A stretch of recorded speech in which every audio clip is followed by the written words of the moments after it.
Shalom, peuple de Dieu, c'est toujours votre frère Axel. Nous sommes dans notre deuxième partie, la deuxième partie de notre message que nous avons intitulé l'adoration biblique ou l'adoration selon la Bible. Et dans la première partie, nous avons essayé de démontrer ce que l'adoration n'est pas et nous avons, par l'Écriture nous a appris que l'adoration n'est pas la musique, l'adoration ce n'est pas un chant, un adorateur n'est pas fondamentalement un musicien, un adorateur est un sacrificateur. Alors, dans la deuxième partie, nous allons essayer maintenant de construire et de planter une définition de vraie adoration, toujours conformément à la lumière des Écritures. Et nous allons aussi voir comment devenir ou être un vrai adorateur. Je prie que le Saint-Esprit continue qu'il puisse nous parler encore, nous donner encore la force de revenir, de se repentir et de revenir dans la vraie adoration. Alors, les textes que nous avons lus, c'est Genèse chapitre 22, verset 5, Sophonie chapitre 3, verset 10, Jean chapitre 4, verset 5, vous pouvez lire même jusqu'à 42 pour comprendre l'histoire de Jésus et de la femme samaritaine. Et dans cette deuxième partie, j'aimerais ajouter un autre texte, Romains chapitre 12, verset 1. Un texte que nous connaissons très bien, où Paul est en train de nous exhorter, est en train de nous demander d'offrir nos corps comme des sacrifices vivants, sains et agréables à Dieu. Et Paul dit, cela sera un acte d'adoration raisonnable. Paul parle d'un acte d'adoration raisonnable. Alors, après étude, je vais nous épargner, faute de temps, je vais nous épargner des méthodes utilisées pour arriver à cette définition. Mais du moins, je nous ai donné les textes. Vous pouvez lire, vous pouvez étudier et je crois que nous allons tous arriver à cette définition, à cette conclusion. Voici la définition que je nous propose sur l'adoration biblique. L'adoration est une vie zoé. La vie zoé, c'est la vie de Dieu, c'est une vie venant de Dieu. Nous avons la vie biologique à partir de nos parents, mais nous recevons la vie zoé de Dieu. Donc l'adoration, c'est une vie qui vient de Dieu, c'est une vie zoé, une vie de sacrificature, une vie d'amour sacrificiel, une vie de totale obéissance et dépendance, une vie de consécration et de perpétuelle soumission présentée à Jésus-Christ. Donc, c'est-à-dire, quand tu as cette vie, tu présentes cette vie à Jésus comme une offrande sainte et agréable pour honorer Dieu le Père, honorer sa parole et accomplir sa volonté, conduit par l'esprit de vérité. Je sais que cette définition est un peu longue, ça donne beaucoup plus... ça sonne beaucoup plus académique qu'évangélique, peut-être parce que je suis aussi un étudiant de la Bible. Alors, j'aimerais vous donner une courte version de cette définition. Voici la courte version.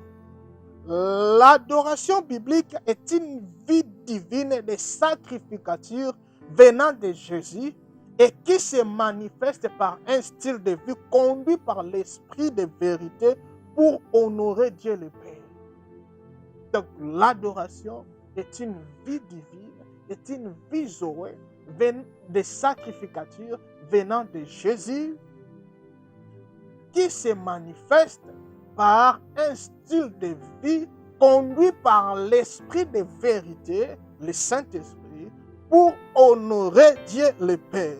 Donc, quand il y a cette vie-là, quand tu reçois cette vie de sacrificature, cette vie divine de Jésus-Christ, cette vie se manifeste par un style de vie qui est conduit par l'esprit de vérité, et c'est là pour un but d'honorer Dieu le Père. Là, il y a maintenant l'adoration. Vous voyez, c'est à ce moment-là qu'il y a l'adoration. Maintenant, quand tu as cette vie, tu peux maintenant exprimer un acte d'adoration. Tu peux maintenant présenter cette vie. Quand tu as déjà cette vie, quand tu le présentes à Jésus, tu peux le présenter ou tu peux la présenter la vie par la prière, tu peux la présenter par une offrande, tu peux la présenter par un chant. Mais si tu n'as pas cette vie, même si tu chantes Jésus du matin au soir, tu n'es pas en train d'adorer, bien-aimé. Voilà pourquoi Paul dit ceci. Paul dit dans Romains 12 que nous venons de citer tantôt, « Je vous exhorte d'offrir vos corps comme des sacrifices vivants. » Oh, sacrifice vivant dans le royaume de Dieu, ce n'est pas quelqu'un qui respire. Dans le royaume de Dieu, tu peux respirer. Si tu n'as pas la vie du Fils de Dieu, tu es en réalité un être mort. Et quand tu es un être mort, si tu présentes ce corps-là à Dieu, c'est un sacrifice mort. Donc, un sacrifice vivant, c'est un homme qui a la vie d'adoration venue de Jésus, qui a déjà reçu la vie du Fils. Quand tu n'es pas vivant, tu présentes ce sacrifice est mort. Et c'est Jésus-Christ qui explique ce phénomène. Jésus dit ceci.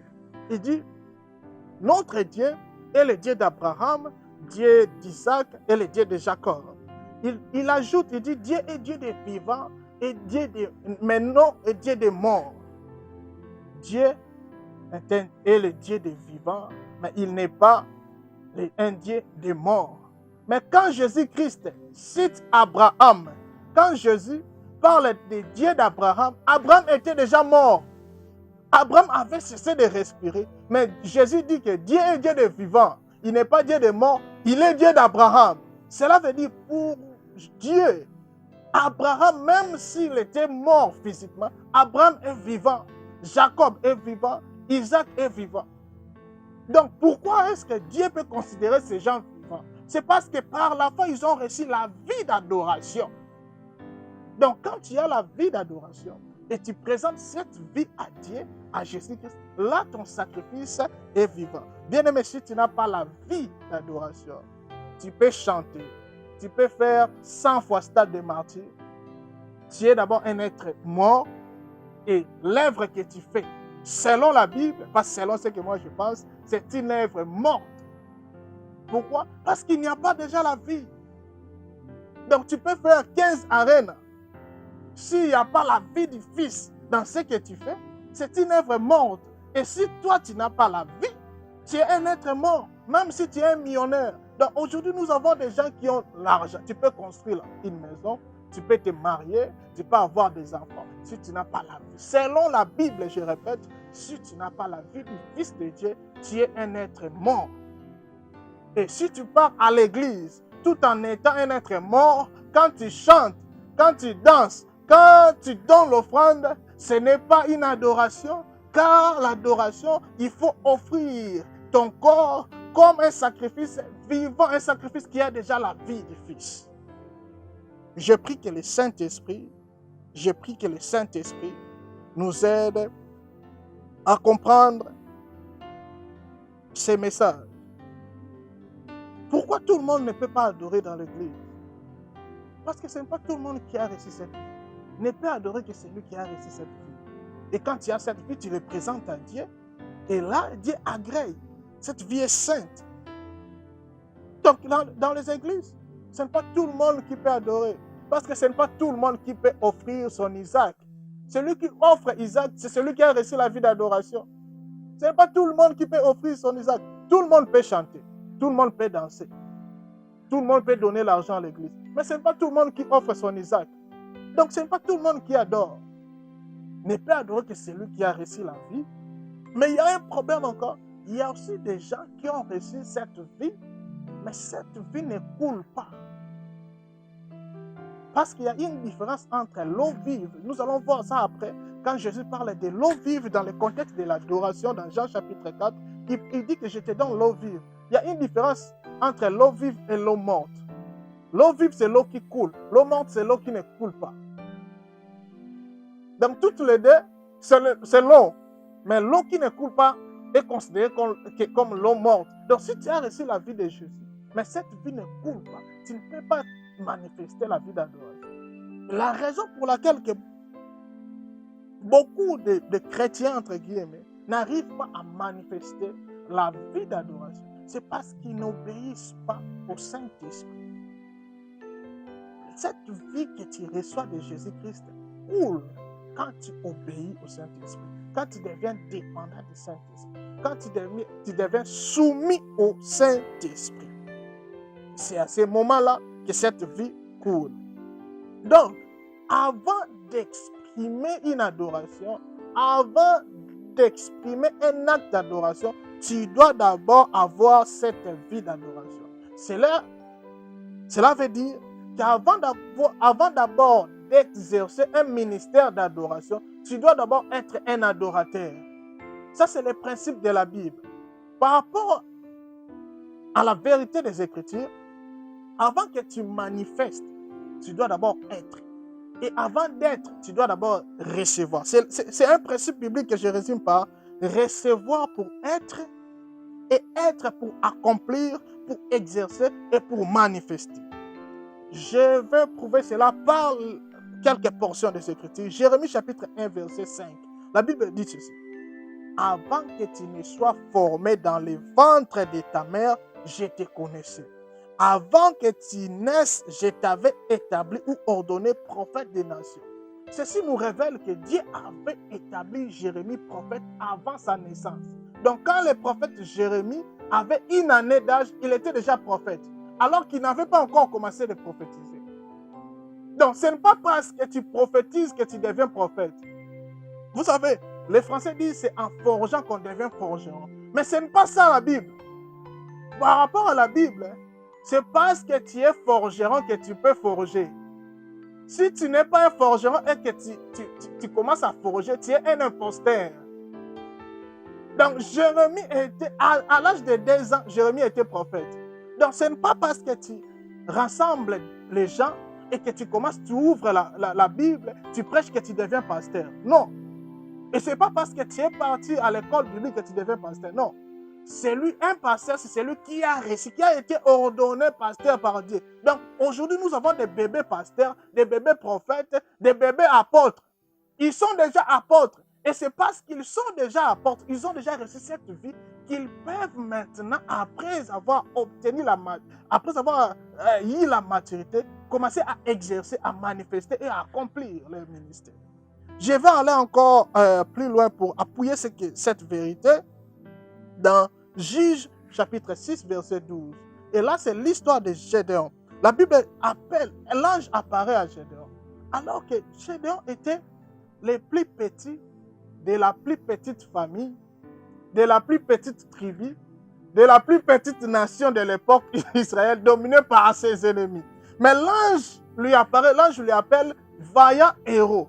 Alors qu'à ce moment, bien aimé, Gédéon n'avait pas encore accompli un acte héroïque. Gédéon n'avait pas encore sauvé sa nation. Mais l'ange l'appelle déjà vaillant héros.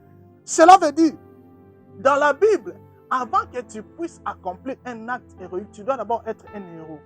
Tu dois d'abord être ordonné, établi héros. Si tu reçois cette vie héroïque, c'est cette vie qui va te donner l'énergie pour pouvoir manifester l'acte ou cet acte exceptionnel et sauver ton peuple.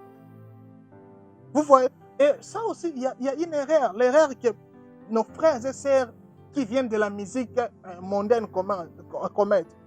Beaucoup de nos frères et sœurs qui viennent de la musique mondaine, ils veulent directement être des chantres dans l'église. Non! Ce n'est pas parce que tu chantais dans le monde que quand tu viens à l'église, tu deviens chanteur. Tu dois d'abord rencontrer Jésus, découvrir ton identité avant de savoir qui tu es dans l'église. Tu peux chanter dans le monde et être un pasteur à l'église. Tu peux chanter dans le monde et être un apôtre. Tu peux chanter dans le monde et être un businessman pour l'église. Vous voyez? Donc, d'abord, découvre ton identité avant de manifester, avant d'exercer. C'est ce que la Bible nous enseigne. Tu dois d'abord être avant de manifester. Et comment devenir un adorateur maintenant? Comment être un vrai adorateur?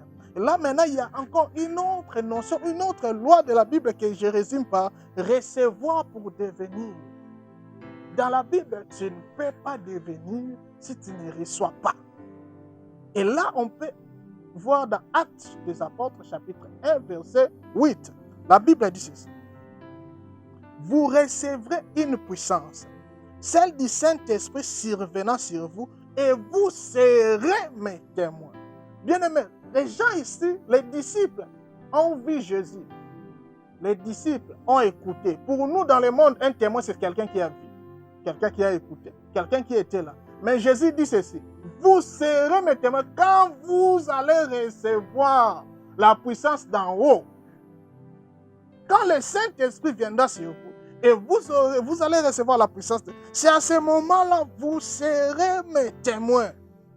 Donc, il devait d'abord recevoir avant d'être. Et quand tu y es, là maintenant, tu peux exercer et manifester. Donc, tu dois d'abord recevoir la vie d'adoration avant de devenir un adorateur. Et quand tu es un adorateur, c'est là que tu peux maintenant manifester l'adoration, manifester un style de vie conduit par l'esprit de vérité qui honore Dieu. Et cela est encore appuyé par Jean chapitre 1, verset 12. La Bible dit ceci. À tous ceux qui l'ont reçu, à ceux qui croient en son nom, elle leur a donné le pouvoir de devenir enfants de Dieu. Elle leur a, la parole, la lumière a donné le pouvoir de devenir enfants de Dieu. Donc, même pour devenir enfant de Dieu, vous devez d'abord recevoir. Recevoir. Si vous ne recevez pas, vous ne devenez pas.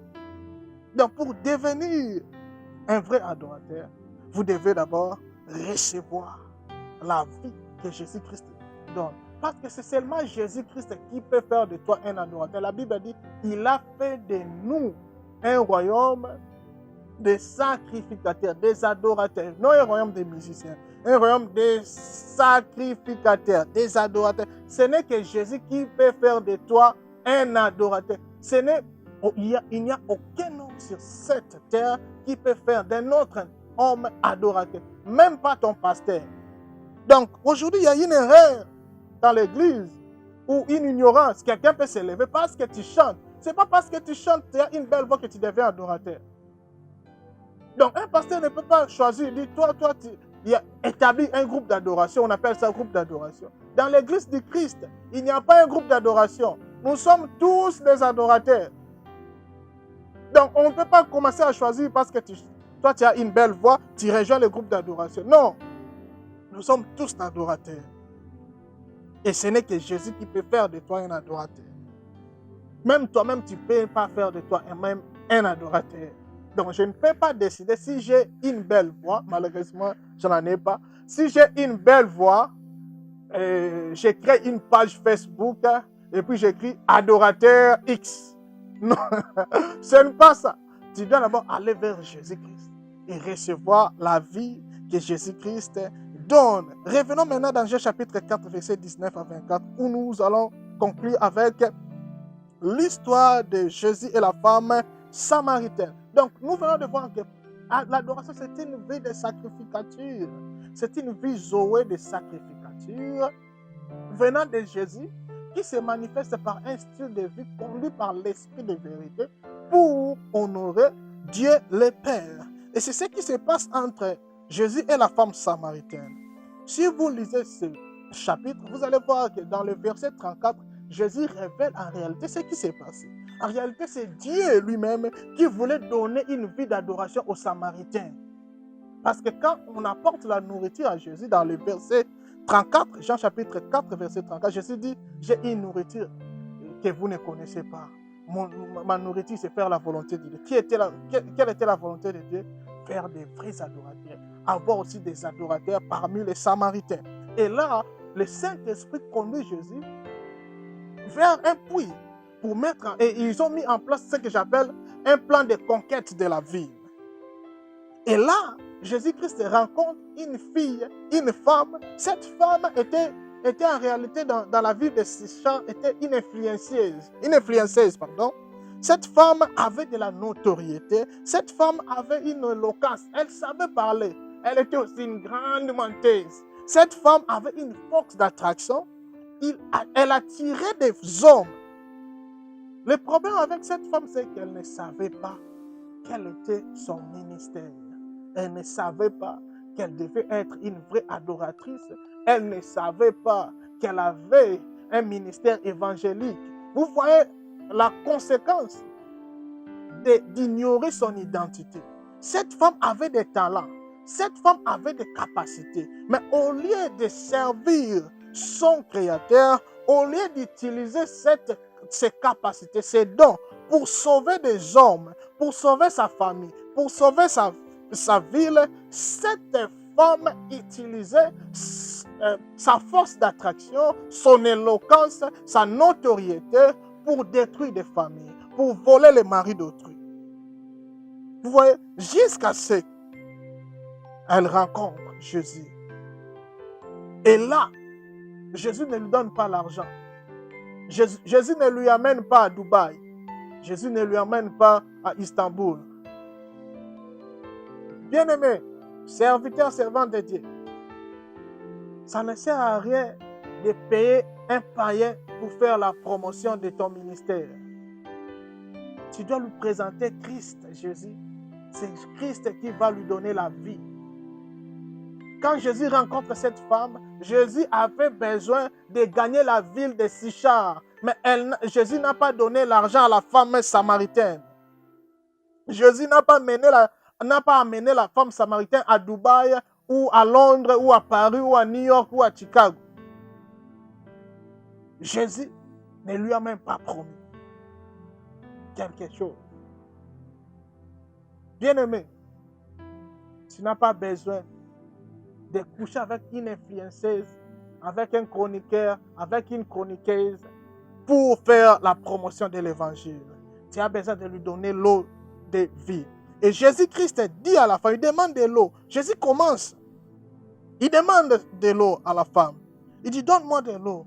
La femme le regarde et dit, tu as un problème. Toi qui es juif, tu me demandes de l'eau. Et Jésus lui dit, si tu savais le don de Dieu, si tu savais le cadeau de Dieu, et qui est celui qui te demande de l'eau, tu aurais toi demandé de l'eau, et je t'aurais donné de l'eau vive. Quand la femme écoute Jésus, la femme change sa révélation. Jésus se révèle avec une autre manière. Auparavant, Jésus était juif. Après cette réponse, la femme appelle Jésus Seigneur. Il dit, Seigneur, toi qui n'as rien pour puiser de l'eau, es-tu plus grand que notre père Jacob? La femme voulait comparer Jésus et Jacob. Écoute maintenant la réponse de Jésus. Jésus ne dit pas directement, je suis plus grand. Non, Jésus dit ceci. Jacob vous a donné cette eau. Mais lorsque vous buvez cette eau, vous aurez toujours soif. Si vous buvez cette eau, vous aurez soif. Mais l'eau que moi je donne, c'est une eau vive qui coule jusqu'à l'éternité. La femme dit, oh, donne-moi cette eau. Cela nous révèle que la femme aussi était fatiguée de l'eau du puits de Jacob. Qu'est-ce que signifie Jacob? Jacob signifie trompeur. Jacob, c'est un voleur. Jacob, c'est un manipulateur. Jacob, c'est un supplanteur. Vous voyez? Donc la femme allait boire de l'eau du mensonge, de l'eau du vieil homme. Et cela produisait une vie qui déshonorait Dieu. Mais en réalité, la femme aussi était fatiguée de cette vie. Il dit, Jésus, donne-moi cette eau que je ne vienne plus puiser ici. Donc la femme en allant puiser de l'eau, la femme avait été fatiguée. Ça veut dire qu'il y a des gens qui ont une mauvaise vie, qui sont fatigués déjà, mais le problème c'est qu'ils n'ont pas encore rencontré Christ. L'Église, nous avons aussi un devoir de leur présenter Christ qui donne la vraie vie. Cette femme a été fatiguée de cette eau du puits de Jacob. Il dit à Jésus, donne-moi cette eau, que je ne vienne plus ici. Il demande la vie d'adoration. Jésus dit, non. Attends un peu.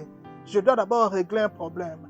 Parce que tu as bu l'eau du puits de Jacob, il y a les mensonges en toi, il y a les manipulations, la manipulation en toi, il y a les vols du mari en toi. Alors Jésus voulait délivrer cette femme de cette vie du mensonge. Alors Jésus lui pose une question. Il dit, appelle-moi ton mari. Et la femme, comme elle mentait beaucoup, la femme, comme elle mentait beaucoup, elle répond, elle dit, comme la femme mentait beaucoup, elle dit, je n'ai pas de mari. Et Jésus lui dit, tu as dit la vérité. En réalité, la femme voulait mentir à Jésus. Parce que la femme avait un mari, mais elle dit à Jésus que je n'ai pas de mari. Et Jésus dit, tu mens beaucoup, mais aujourd'hui tu as dit la vérité. Parce que tu as eu 5 maris. Et celui avec qui tu es maintenant, il n'est pas à toi. Donc quand tu dis que tu n'as pas de mari, tu dis la vérité. La femme pensait mentir à Jésus, mais Jésus dit que tu dis la vérité. Et quand la femme écoute ça, il dit, Seigneur, je vois que tu es un prophète. Là, la révélation de Jésus encore change. Avant, Jésus était juif, après Seigneur, maintenant prophète. Et quand la femme réalise qu'elle est devant un prophète, il dit, oh, depuis ma naissance jusqu'à aujourd'hui, j'ai un problème qu'aucun homme n'a résolu, qu'aucun homme n'a su me donner une bonne explication. C'était quoi le problème de cette femme? Le problème de cette femme, c'était l'adoration bénie. Voilà pourquoi lorsqu'elle se rend compte qu'elle est en face d'un prophète, il dit, vous les Juifs, vous dites, là où il faut adorer, c'est à Jérusalem. Et nous, j'ai demandé aux hommes, j'ai demandé à nos ancêtres, ils nous ont dit qu'il faut aller adorer sur la montagne. Jésus dit, femme, l'heure vient et elle est déjà arrivée pour les vrais adorateurs.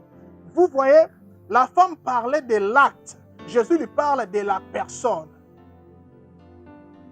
Jésus dit, les vrais adorateurs adoreront. Donc d'abord la personne, après l'acte, adoreront le Père. La femme parlait d'adorer Dieu, Jésus parle d'adorer le Père. Ça veut dire qu'il y a une nouvelle identité du vrai adorateur. Un vrai adorateur fait partie de la famille de Dieu. Un vrai adorateur adore le Père. Il vient, il entre dans la famille, il entre dans les royaumes. Vous voyez? Donc Jésus dit, l'heure est venue où les vrais adorateurs adoreront le Père en esprit et en vérité. Et là, la femme me dit, l'adoration ici, des choses que tu me dis, c'est le Messie qui doit nous dire ça. Et là, Jésus se révèle. Il dit, je le suis. Et quand la femme maintenant a la bonne révélation, la femme reçoit la révélation du Christ, de Jésus-Christ, et tant qu'elle est Messie, la femme jette sa cruche. La femme oublie l'eau de Jacob. La femme oublie les puits de Jacob. Et la femme entre dans son ministère. Elle part évangéliser. Elle part sauver des vies. Elle part sauver sa ville. Vous voyez, donc avant de recevoir la vie, vous devez rencontrer Jésus, vous devez demander à Jésus cette vie. Et quand vous recevez la vie d'adoration, vous devenez un vrai adorateur. Et là, vous pouvez maintenant manifester l'adoration. Alors pourquoi c'est important d'être adorateur? Parce que nous avons été créés étant que des adorateurs pour adorer notre Créateur. Si tu n'es pas un adorateur, la Bible dit, tu es semblable à du sel qui a perdu sa saveur. Et ta place, c'est au feu. Tu seras jeté au feu. Tu vas partir en enfer. Tu seras séparé de Dieu éternellement. Alors que cette place n'était pas destinée à toi. Alors, je pense que notre temps est arrivé jusqu'à la fin. Je vais conclure par dire que l'adoration, c'est une vie de sacrificature venant de Jésus qui se manifeste par un style de vie conduit par le Saint-Esprit pour honorer Dieu le Père. Alors, tu peux prendre la décision aujourd'hui de demander à Jésus, comme cette femme samaritaine, de dire, Seigneur, je suis fatigué de boire l'eau du puits de Jacob. Je suis fatigué de te déshonorer dans ma maison, dans mon travail, dans les lieux de mon travail, à l'école, dans mon ministère. Je suis fatigué de te déshonorer. Donne-moi cette vie d'adoration, que je devienne un vrai adorateur et que je te serve.